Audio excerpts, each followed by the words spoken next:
Welcome into the Roll Jays podcast following Creighton's 71-50 loss to Nebraska in Lincoln. We are brought to you by Pepper Jack's Grill and Pyramid Contractors. We're going to recap Creighton's loss. We're going to take a look at the future of the rest of the season and catch up with Creighton assistant coach Steve Murfeld right here on Big East Energy. If you haven't liked and subscribed to the YouTube channel, please go ahead and do so at BigEastEnergy.com and on YouTube, obviously covering the entire conference. Keep up to date on all things Big East men's and women's basketball on Big East Energy Network today. I mean, there's a lot to get into, but there's not a lot of positives to talk about after this win. We just go back through the starters. Jason Green with just 2 points and came in the first 4 minutes of the game. Blake Harper with just 1 point was very quiet today. Josh Dix with 9 points, all 9 coming in the second half. Nick Graves with 9 points, 6 of those points coming at the free throw line. And Owen Freeman with just 1 shot attempt and 0 points today. Austin Schwartz had a massive second half. He finished with 16 points. Fedor Zugic had 5. Shane Thomas, who got in late into the game, had 2, and Isaac Trout finished with 6. And listen, it is what it is. Nebraska came with an absolutely great game plan today and was able to really hold Creighton outside of the paint, make them take some highly contested jumpers as well as distant three-point shots. Going to talk to Murph and get his thoughts on it. Steve Murfeld's going to join us here shortly over the phone. But Casey Matthews will be on in a minute as well. He's got some family stuff he's trying to attend to before he joins. We'll get his thoughts. Go to get your comments in on YouTube. We'd love to hear your thoughts on this point in the Creighton season. We're going to try to take a look at what exactly Creighton has to do to make a run to March. Obviously, that's a far cry from where we thought we'd be having this conversation at the beginning of December, but it's really starting to shape up into a real conversation. Obviously, the Big East being down has a little bit to do with it as well. And other than other than St. John's and UConn, not really sure where those quad one wins are going to come for the Jays. Obviously, you get K-State next, and they're a Q3 team currently. And like I mentioned, the Big East Georgetown was looking like that could be a possibility, but they got absolutely routed by North Carolina today. So there's a lot of questions about what postseason basketball may look like for this Jays team, and it's starting to shape up like maybe a win in New York is about the best you could hope for at this point, but obviously that's still a long ways away, and there's a lot of basketball yet to be played. I know there was some pretty high tempers at the end of this game with Greg McDermott flirting with a technical foul twice. I mean, the officiating was a bit of a problem today, but it wasn't the reason that Creighton lost. Creighton just couldn't take the lid off the top of the basket, and it kind of feels like if Blake Harper can't contribute to scoring the basketball, this team kind of seems lost at times. I mentioned I love what I saw out of Austin Schwartz, not only just in the second half, but in the first half as well. He just has a confidence about him that I think this team is missing. I mean, Creighton's largest run of the day today was a 6-0 run, and Austin Schwartz accumulated 4 of those points. So there's clearly an issue at the 5 with Owen Freeman scoring 0 points, and Karam Conan also scoring 0 points, and you kind of got to figure out what you have there. I mean, Leska Dimitrovic is sitting there. He's a freshman, and he is redshirting, but in two completely different dudes. Hudson Greer was talking about redshirting also. That got taken off of him. You've got to find somebody that's going to give you a little bit of spark offensively. And now Owen's health is always going to be a concern because of the last 2 seasons, but you've got to get more production out of that position. Like it's not as simple as, well, you got to replace Ryan Kalkbrenner, which is absolutely true, but replacing Ryan Kalkbrenner and getting some level of production are 2 completely different things. And Owen struggled mightily today, but it's not just today, right? But it's I think it's important to point out that Creighton also has as many non-conference losses this year at this point that they did last year. So there is still a lot of possibilities for this thing to be turned around. Now, it looks a lot different, and there are some clear issues with this roster and rotation-wise, but you've got to have trust and faith in the guys at the top. It's not just Greg McDermott. You've added Alan Hust back to the equation.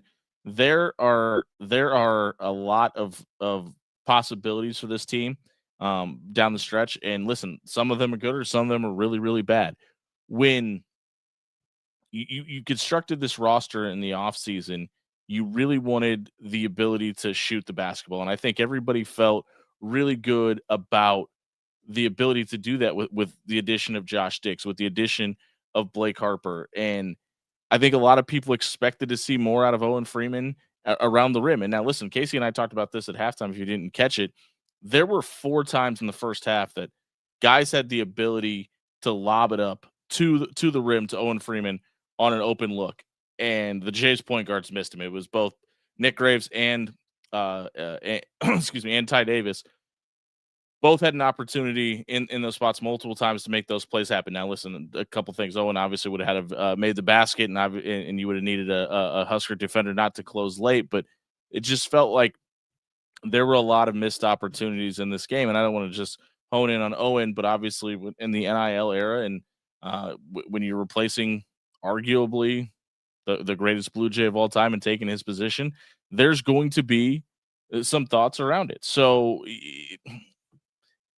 I'm not discouraging Jays fans from being upset. That was a really bad performance. I'm cautioning people to still have a level of optimism around this team, because there is proof in the pudding with this coaching staff that it can be done. Now, they've never done it with this roster and this group of guys. So if you want to hold your thoughts and say I've got some doubts, I think that's a fair assumption. Obviously, not having Hudson Greer for this game specifically, it's a big deal. Now, I'm really excited to talk to Steve Murfeld and get his thoughts on what the future looks like, because it kind of feels like Austin Swartz, who, after talking to a couple of the coaching staff, whether it be Alan Huss or Trey Ziegler or whoever, have mentioned Hudson specifically and have mentioned Austin specifically and talked about their moxie and what they bring to the table from a confidence standpoint. But you've also got to find a way to, I don't want to say finesse, because that's not the right word, but you got to find a way to keep the rest of this roster engaged while you're making some changes also. Because if you pull the parachute now, there could be some guys that fold, and obviously that's a mentality thing, right? But you've got to find a way, because you need this entire roster. Like we've talked about this all off season, that you can't play 11 to 15 guys every single night. Well, it kind of feels like this coaching staff wants to play 11 to 15 guys every single night, because if you throw Hudson into the equation, obviously some of the bench guys got in tonight because the game got out of hand. But it feels like this roster is going to need you to play around 11 players, because there's no way Owen and Karam are playing north of 20 minutes. I don't think they can. Neither one of them have done that their entire career. I think that's a far stretch to ask them to do so now. But if you have the ability to move an Isaac Trout to the 5, or move a Jason Green to the 5, and I've been very adamant. I think this team is going to go as far as Jason Green brings them along to go to, because I think he's that important. I think he's the glue guy. I think he's the default vocal leader, because he's been here almost the longest of guys that understand the way this program runs. But that's clearly not Jason's personality. So he's going to have to kind of learn how to be a leader on the fly as well. And obviously a guy that won a couple state championships here at Millard North in Omaha, and a guy that's had a lot of success at Creighton, understands what this coaching staff is asking of him. But you need guys to score the basketball. Like Creighton is playing well in transition in the few opportunities they get to. So you got to be better, not only defensively, but stopping offensive rebounds. When you look at what Nebraska did on the glass today, they out-rebounded the Jays 31-26, but massively on the offensive side of the glass. Now, Creighton did a good job of slowing that down the second half, and a little bit of that was just because Nebraska was late getting back in transition on several different possessions. But it's not one or two things. In the past, you could point at what the Jays' shortcomings were and say, well, if you fix this here, or if you're able to do that there, you'll see it come together. And eventually, obviously, that's exactly what we saw. Creighton was able to turn it around, go on a run in New York, get to the NCAA tournament 2 years in a row.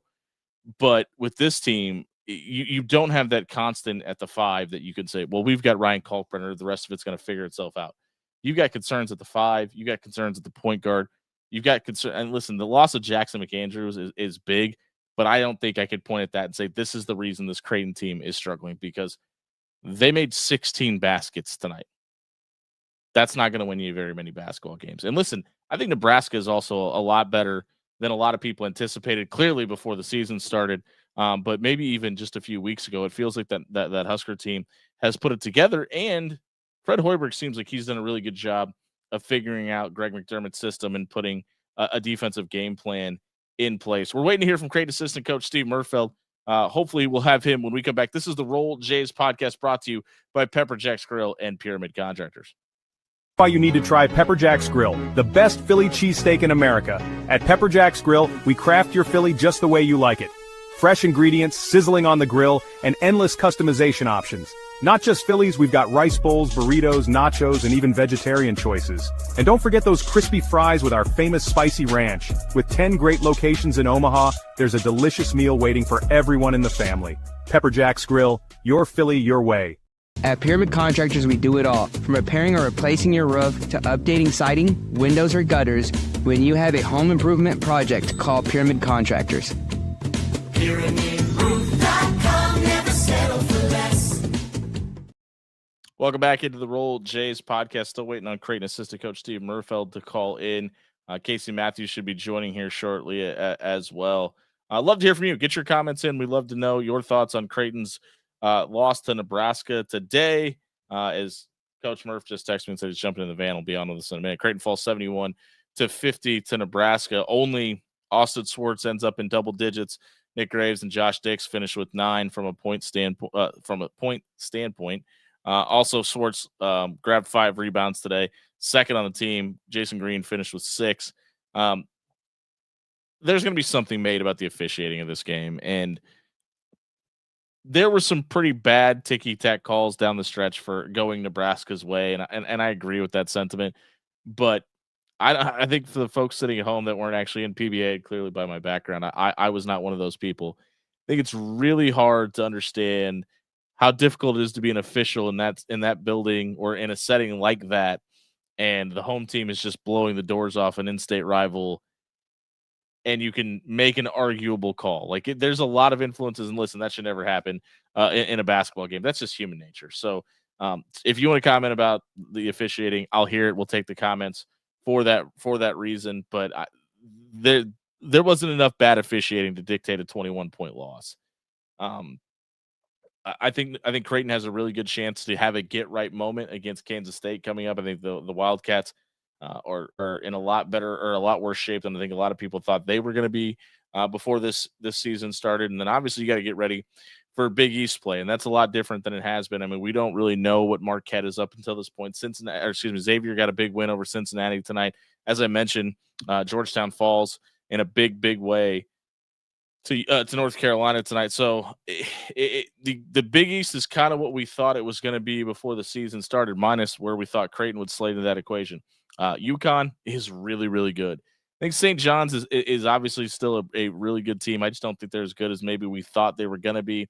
But just kind of like what we're talking with the Jays, they've got that guy at the top of the program that you feel like can eventually figure it out. And listen, they're still winning in a pretty high clip. And I'm talking about making that Elite Eight Final Four run for the guys in Queens. But it's going to be interesting to see where the rest of this season goes. And Creighton assistant coach Steve Murfeld is going to join us here now. Murph, welcome into the show. Thanks for joining us. Murph, can you hear me? I got you. Me? All right, there we go. Murph, obviously a tough loss tonight in a hostile environment. What were some of the positives you took away from this game? Oh, hell of a way, Jimmy. Up short, did a job keeping it in major. I mean, formal, you tip your. I think we lost Murph. There are obviously some technical difficulties here. We'll take another quick break and come back. This is the Roll Jays podcast brought to you by Pepper Jack's Grill and Pyramid Contractors. Why you need to try Pepper Jack's Grill, the best Philly cheesesteak in America. At Pepper Jack's Grill, we craft your Philly just the way you like it. Fresh ingredients, sizzling on the grill, and endless customization options. Not just Phillies, we've got rice bowls, burritos, nachos, and even vegetarian choices. And don't forget those crispy fries with our famous spicy ranch. With 10 great locations in Omaha, there's a delicious meal waiting for everyone in the family. Pepper Jack's Grill, your Philly, your way. Welcome back in. Steve Murfeld joining us back here on the Roll Jays podcast. Murph, can you hear me? Here, Not sure what's going on, Murph. I don't know if it's your phone or our connection. I can hear you. Yeah, apologize about that, folks. Steve Murfeld should be joining us here shortly. I'm trying to check our settings here to see if it's something on our end, but it feels like it may be with Coach. Sorry, we'll roll on here. Maybe we won't get Murph tonight. We'll see if he can join the stream. Sorry about that. This is the beauty of doing a live podcast after a loss in a tough situation. We'll see if Murph can join the stream here.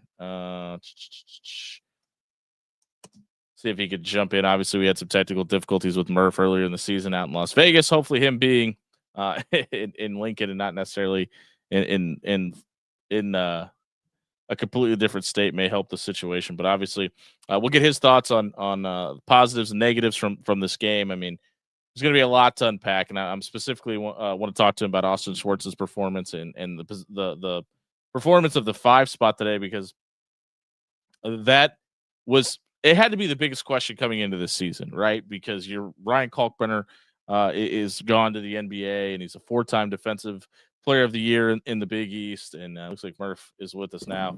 Murph, can you hear us? Yeah, I can hear you. Are we good?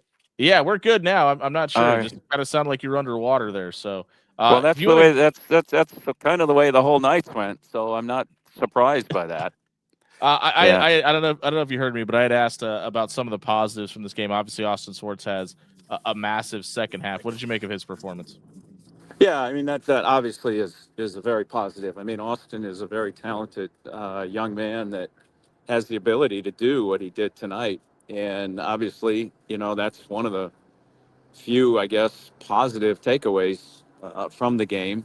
But first and foremost, I'd like to just say hats off to Coach Hoiberg and his squad. I mean, Sure, they have had off to a tremendous start, playing with unbelievable confidence at both ends of the floor. I mean, they're very, very disruptive defensively. Guys totally understand their roles and do a great job filling those roles. And first and foremost, they're extremely connected and really play for each other. When we talk about the 5 position, I was just talking before you joined about obviously the biggest question mark going into the season, replacing Ryan Kalkbrenner. You bring in Owen Freeman. He's a little banged up. You get Karam late. You get 0 points out of that position today. What do you guys need to see more of out of the center position? Well, that's a great observation. I mean, obviously, those 2 guys are much better players than they played tonight. And, Owen's played in these kind of environments before. So specifically that one, yeah. yeah. And has had great success in it. He's still not, 100% trusting, coming back from that injury. And not making any excuses, for him by any means, because he'd probably be the first one to tell you that he needs to step his game up in order for us to be successful. And, we have to help each other become better. It's not on one guy. It's not on one position. It's not on one coach. It's not on, one of our students. It's just we as a group have to be better for each other. And we will. I mean, we knew there was going to be some rough spots along the way with this squad, with 9 new guys. But certainly tonight, is a major wake-up call for sure. One of those new guys is Nick Graves. He played 23 minutes tonight. Ty Davis played 17. Obviously, the score probably dictated that a little bit. Was the plan to give Ty a few more minutes tonight? Yes and no. I mean, Ty does a really good job of pushing the tempo and, trying to get us opportunities in transition. Nick was missing guys early on and just, was having a difficult time understanding what they were doing with their ball screen defense and then making a play out of it. So, we went to Ty, and I thought Ty did some really good things for us. Obviously, he is one of the leaders on this team. He did some really good things defensively. I thought he got his hands on a lot of balls. His communication was really good. But that goes back to what I said earlier. for us to reach our potential, Nick has to do more than what he's doing. He has to be more vocal. He's got to be more of a leader. He's got to be able to make plays for others. And we've obviously seen flashes and signs of that. But again, give credit to Nebraska. They hounded him and totally swallowed him up with their ball screen defense. We talked about the offense for the bigs, and obviously defensively they had a tall task tonight in trying to keep Rink Mass and Beer K Bacon Gel in check. I felt like Karam is a little bit more physical than maybe we anticipated him being coming into the season. Has that been almost a welcome surprise with how willing he is to kind of get in and get into guys underneath the basket? Yeah, Karam played some really good minutes for us tonight, and obviously, if you look at the stat sheet, I think he was one of the few guys that was plus in the plus minus Yeah, department. And +7. yeah, looking back at it, he deserved more minutes, and moving forward, that we probably have to reward him with that. And Karam's one of those guys that the more minutes he gets, probably the better he's going to get. I'm not sure. I don't know the answer to this if he's ever played in an environment like that Sure. before, but he certainly responded pretty well. And when we look back at his minutes, I think we'll be very, very happy with that. Obviously, the biggest note is that Hudson not available again today. Do we know when he may be available back on the court? I don't think we do know that. I know Okay. that he's had some, different um, procedures done, and they're still trying to determine that.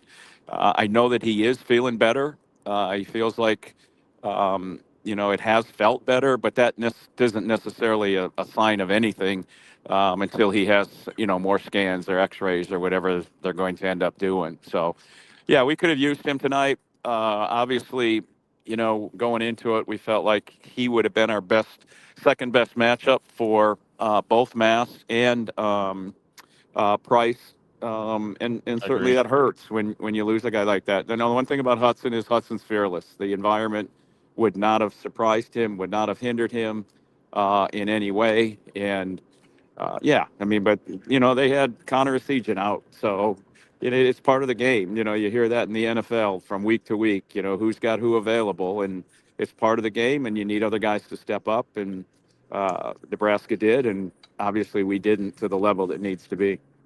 Blake Harper has another quiet performance tonight. He kind of feels like the most important piece of this offense from the ability to score the basketball. What have you guys seen from him on the off nights that is easily correctable, if anything? Well, the biggest thing is I think he was overwhelmed with the environment, and that shouldn't happen to him. I mean, he played at Kansas last year, and played well. I think he had 19 points at Kansas or whatever, but he was very anxious early on. Took some bad shots. Didn't have the right rotations defensively early, and part of that is the environment. Part of it is total lack of concentration. And part of it is, being in a different system for the first time. If you look at Nebraska, one of the big reasons that team is as successful as they are this early is all those guys. I shouldn't say all of them, but most of those guys are very, very familiar with that program and with that system. They've been there, they've done that, and it's part of who they are, and it's certainly a reason that they're experiencing this great success that they're having early. What's up, Murph? I was able to get on. Um, and hey, just my question is really, can you think of a time where you coached, anytime in your career where you coached a guy that was so vital to your team that was just having the struggle of consistency like I'm seeing with Owen? Yeah, it's a great, great observation, Casey. And I'm not surprised that you're the one that has said that. Yeah, I mean, I have. It's all part of the injury process. Just not being totally sure of what's next, and am I healthy? Can I do the things? I mean, when Owen first got here, he was playing above the rim on a consistent basis, both on offense and defense. And I think Lute said, and I don't know this for fact, but Lute said he's one of the leaders, maybe the leader in the Big Ten in shot blocks, and first or second for sure. And we just haven't seen that out of him. And you want to say it's the system, but I got to believe it's more the injury still, trying to be comfortable, knowing what he can and can't do. But What do is you it think? trusting himself or is it trusting that he knows what to do? A combination of both, Chase. I think that's, what I'm trying to say, I guess, is the trust in the knee that he can, explode and do things, and then trying to, learn and process a new system. I think it's a combination of both, and that's probably a really, really bad combination when you have two factors factored into, how you're going to play basketball. Because basketball is a game of quick decisions, and you can't really, you don't have time to readjust. It's not football where you play a play and then talk about it and get in the huddle and call a Yeah. different play. I mean, it's a fast moving game, and the system as well as the knee injury, I think, are the two biggest factors there. You guys get a short turnaround here, less than a week before you get Kansas State coming to town. What do you think is the most easily correctable thing about this performance heading into that matchup on Saturday at 2 o'clock? I think more than anything, we got to be more physical. I mean, we got off to a really, really poor start where we just couldn't score, and we're defending fairly well. And then we cut it to 6. I think it was maybe 20-14, something like that. Mm-hmm. And they got 2 offensive rebounds. On the first offensive rebound, they missed. They got another offensive rebound and made a 3. And those, our margin for error is just not um, high enough to overcome those kind of things. I mean, we have to win every 50-50 ball. We have to shut teams down to one shot every possession. And when you don't do that, as I said, our margin for error just isn't, we're just to overcome those kind of things. So those are effort things. Those are things that, we can practice and we'll get better at moving forward. And, to answer your question, I think just that physicality is, the part that we have to do a better job with. Murph, do you worry at all about, and let me try to explain this question, but a lot of our defense, as you know, is built on scheming the other team, understanding what they're doing, and being able to stop them. But it also feels like we're having a hard time understanding what we need to do.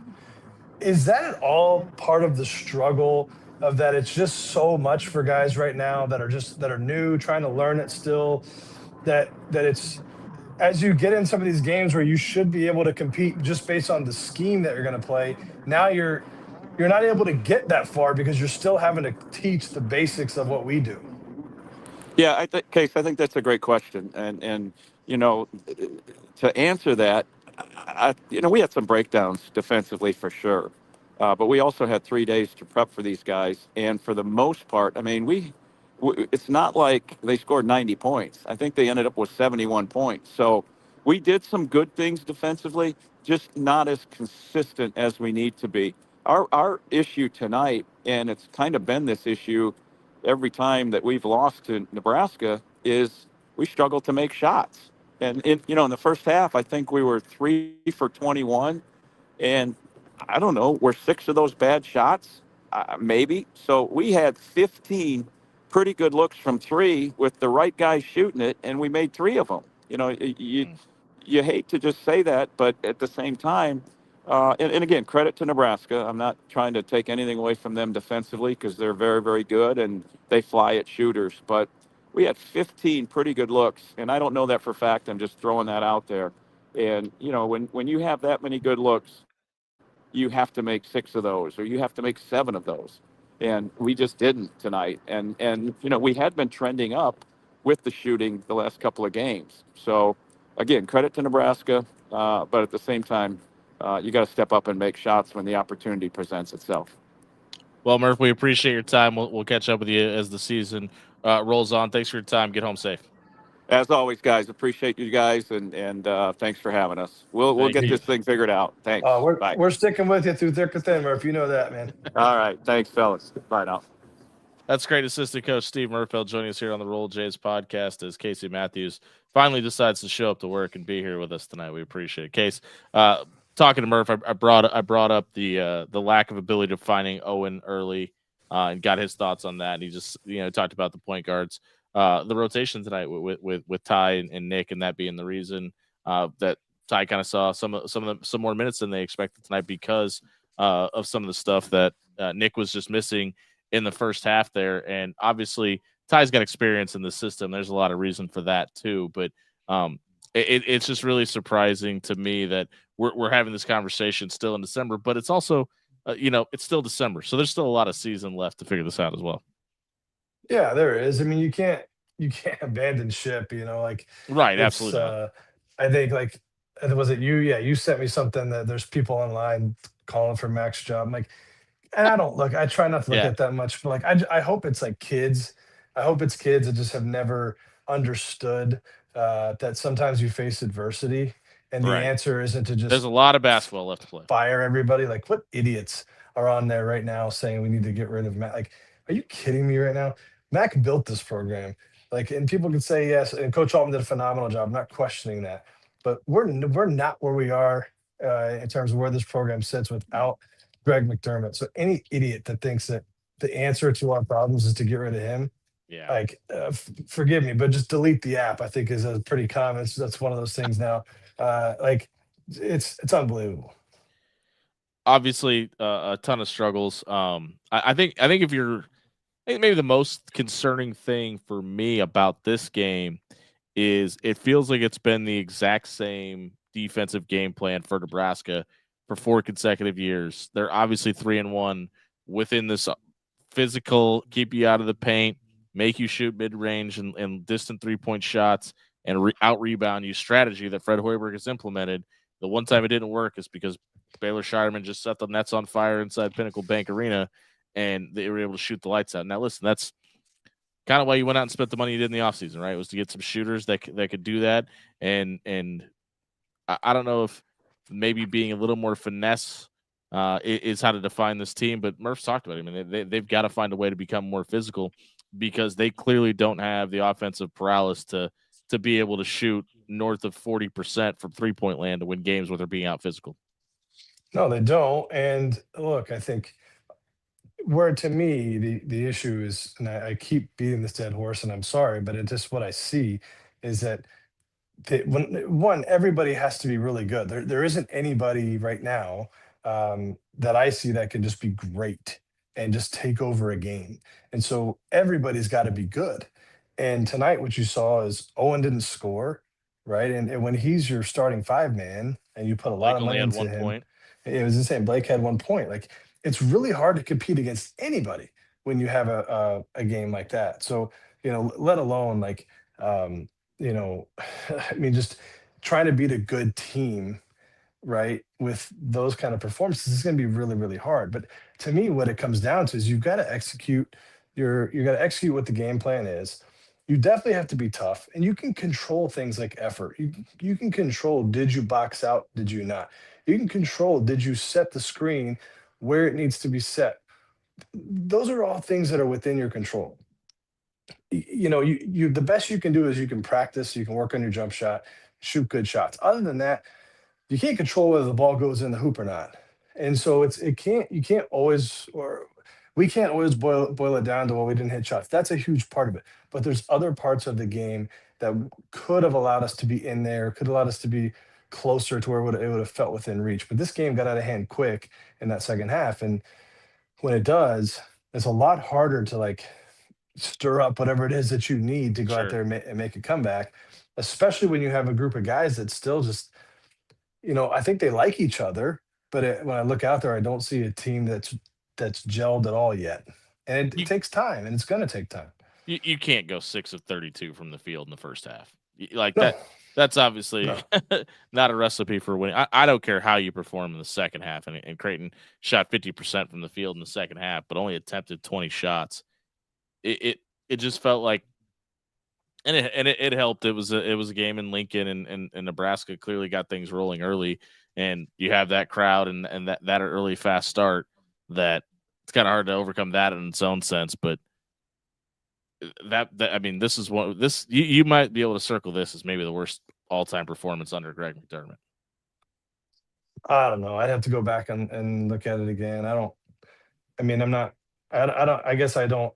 No disrespect at all to you, Jim. I don't really care about that stuff. Like, to I don't me, either. I don't yeah. either. But I mean, like I that was more of a comment towards the the people that are clearly upset about this performance specifically. Yeah. Creighton shot 30% from the field, 24% from three, 10 of 17 at the free throw line. Just from an offensive standpoint, just a pretty low output. Yeah, no, it was really bad. And the thing too is like this isn't one of those games where you can go home and like, well, we saw some good things. We didn't. And we didn't. And that's the way it goes. And so you've now got to just get I mean, it sounds so cliche, but you just got to go to practice, put your head down and work and and can control what you can control. You can't turn on each other. You start doing that, this thing gets the whole season starts to unravel. And it's just a matter of like going out there, doing what you're supposed to do every day. And again, and control what you can control. I believe that we can still be a good team. Yeah, I do. I mean, are you where you were hoping you'd be with competing with St. John's, competing with UConn and the like? No, you're not. But okay, so now we figured that out. Now we figure out how does this team compete, in the league. Because at the end of Yeah. the day, like, yes, this is a loss, and I mean, congratulations to all the Nebraska fans that congrats, you just won the biggest game of your year, and hopefully somehow you can break through and win your first tournament game in your history. But at least tonight you won. You won this one, so congrats. My hat tip to you. But again, this is Back to one Creighton for a game. minute. But back to Creighton for a minute. And the reason that I was just about to say that I was just about to say I don't think this is just one game is the Big East on all sense is down this season, right? Like it kind of looks like it's UConn, St. John's. You could throw Georgetown into that equation, maybe after what we saw tonight. But it really feels like this game was important because it was a quad one win. And with the way the Big East looks right now, you're not going to have too many more of those left on your schedule. And two of them for sure are going to have to be on the road, probably in the Garden and obviously in Storrs, Connecticut, where Creighton doesn't have a great level of success in either one of those two environments. So if that's why I feel like tonight was maybe a little bit more important than just a non-conference in-state rivalry game, just Yeah. because of the way the rest of the season looks right now. But this is kind of what we were talking about the other day, though. I feel like this game means it just, and this is honest, like it means more for Nebraska because in this game, if you lose this game to a Creighton team that's not very good, when you're 8-0 and you're like, oh man, we might actually have a good team.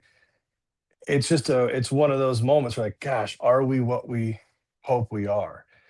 For Creighton, I don't believe that. I believe for Creighton, it's like, all right, it's another you know, it's another bad night. That's like, all Yeah. right, we're still struggling here. We're still trying to figure it out. And like, I don't have any misconceptions. We're not a good team right now. Bottom line, like nobody should be telling you otherwise. And now it's just a matter of how do you find a way to get better every day. And still believe we have some pieces to do it, but on days like this, you're kind of like hanging your head, like, man, like what do we do? And that's where Sure. you just have to trust. You got to trust Mac. You got to trust in the staff that that we can do what we need to do. But it is what it is. I'll be interested to see how much the starting lineup changes going down the stretch. I think Austin Swartz has done enough when the light comes on. You got to find a way to get him on the court more. I don't know if that's putting him Yeah. into the starting role. Obviously, we saw tonight that Mac doesn't have any problem taking Nick Graves out if Ty Davis is playing better or able to see the court a little bit more. And Right. that doesn't mean that's going to be the case every single night. That was clearly the case tonight, but even Ty had some struggles while he was out there too. So I just there clearly needs to be some sort of change, and you can't have the knee-jerk reaction of changing for the sake of change. But they're clearly you've got to try something different because this this current rotation just obviously isn't gelling well together. Yeah, the only thing is, there's not much to you can try. The guys have to figure it out, or they don't. True. I don't, and when hopefully you get Hudson back, that'll help some because right now not having that athleticism is a problem. But you know, you need him back. You need him back. But there's not a whole lot, man. There's not a whole lot you can really like just go and change. I mean, he's playing all kinds of different lineups, and there's nothing really that's sticking. And so yeah, I mean, this is one of those nights, man, where you're just like, I'm just glad I'm not in the profession anymore. These are long nights. These are, and then honestly, to have a week to sit on this it's Yeah. rough. It's rough, especially when it's at the hands of if your rival, the team that you want to beat and all that stuff. It's not a fun experience. But again, like you gotta suck it up and go to work and figure it out. Creighton falls tonight 71-50 at PBA in Lincoln to Nebraska. That's going to do it for us here on the Roll Jays podcast. Don't forget to like and subscribe to Big East Energy. And don't forget to give us a thumbs up and give us your comments on YouTube as well. Thanks for watching. I'm Jimmy Allen. That's Casey Matthews. We'll see you next week.